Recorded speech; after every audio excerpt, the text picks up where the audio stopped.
Hello everyone, this is doctor सुमेला Gupta. Video को start करने से पहले मैं आप लोगों को बताना चाहूंगी कि इस वीडियो से रिलेटेड जितने भी नोट्स आपको टेलीग्राम चैनल पे मिल जाएंगे, जिसकी लिंक आपको डिस्क्रिप्शन बॉक्स में मिल जाएगी। So let's start today's video. Today's video is on the topic intravenous urography and it is also called as intravenous pyelography. हमारा जो पर्पस है इसको करने का वो है रीनल सिस्टम के एनालिसिस करना, उसमें कहाँ एनोमली है, उसके फंक्शन में क्या डिफेक्ट आ रहा है। सो ये सारी चीजें करते हैं हम आईयूवी के हेल्प से।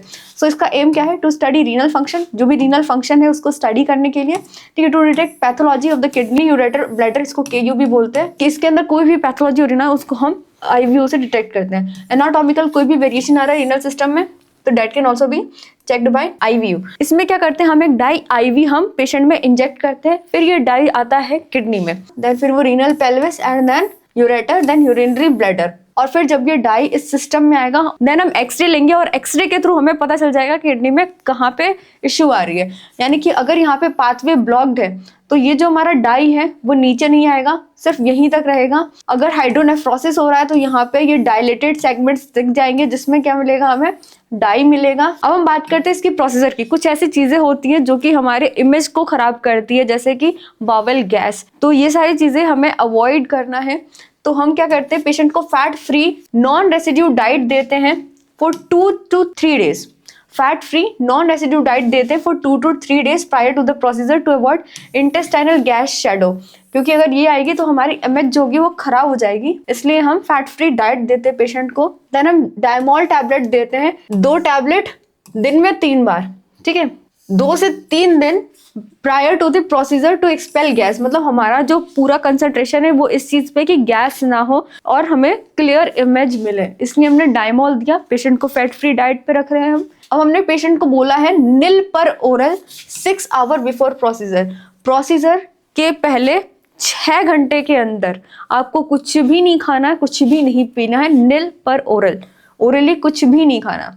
अब हम क्या करते हैं, रेडियोलॉजिकल कॉन्ट्रास्ट डाई, जिसमें हम 45% सोडियम डाइट्रिजोएट देते हैं।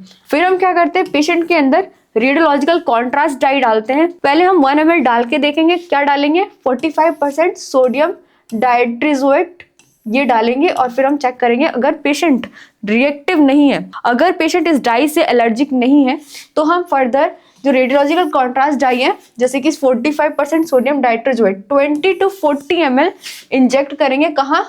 मीडियन क्यूबॉइटल वेन में। मीडियन क्यूबॉइटल वेन में हम डाई इंजेक्ट कर देंगे। सो लेट्स सी कि इसकी कॉन्ट्राइंडिकेशन क्या है। अगर पेशेंट आयोडीन सेंसिटिविटी है तब हम नहीं करेंगे। पेशेंट को मल्टीपल माइलोमा है तो नहीं करेंगे। अगर पेशेंट का रीनल फेलियर है तब नहीं करेंगे। और पेशेंट अगर हाइपर यूरेसीमिया में तब भी नहीं करेंगे। यूजेस क्या है, टू डायग्नोस कोई भी कंजेनाइटल एनोमलीज, जैसे कि horseshoe kidney, polycystic kidney, single kidney, multiple kidney ureter. And उसके बाद जब हम पेशेंट के मीडियन क्यूबॉइटल वेन में डाई डाल देंगे, उसके बाद क्या ऑब्जर्वेशन रहेगी हमारी, क्या फाइंडिंग रहेगी। अगर हम वेट करते हैं 2 से 5 मिनट तो जो हमारा डाई है वो कहाँ पहुंचता है, किडनी के पास पहुंचता है। उसमें किडनी में जो आउटलाइन होगी, जो भी एनाटॉमिकल फीचर्स होंगे किडनी का, वो हमें पता चल जाएगा। 5 मिनट के बाद कहाँ पहुंचेगी, पेल्विक एंड कैलिशियल सिस्टम में, ठीक है, पेल्विक कैलिशियल सिस्टम में पहुंचेगी।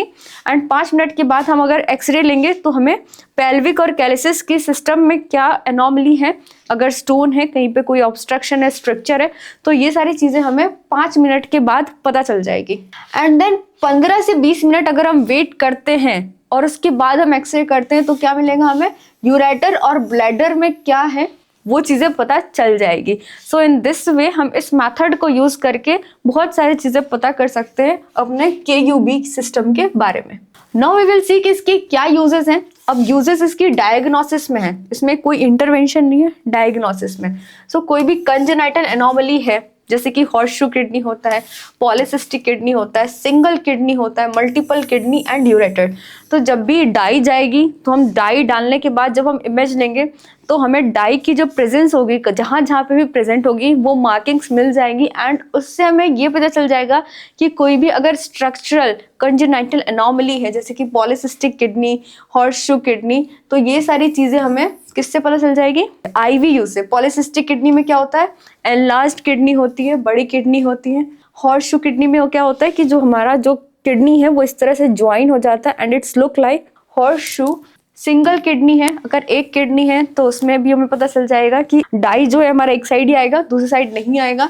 मल्टीपल किडनी और यूरेटर्स है, वो भी हमें आईवीयू में दिख जाएगा। सो कंजेनाइटल एनोमली हमें मिल जाएगी। हाइड्रोनेफ्रोसिस, अगर हाइड्रोनेफ्रोसिस हो जाएगा तो क्या होगा, जो रीनल कैलिसेस होंगे वो क्या होंगे, एनलार्ज्ड होंगे, थोड़े उसमें स्वेलिंग होगी तो वो हमें हाइड्रोनेफ्रोसिस मिल जाएगा। हाइड्रोयूरेटर होगा तो वो भी मिल जाएगा।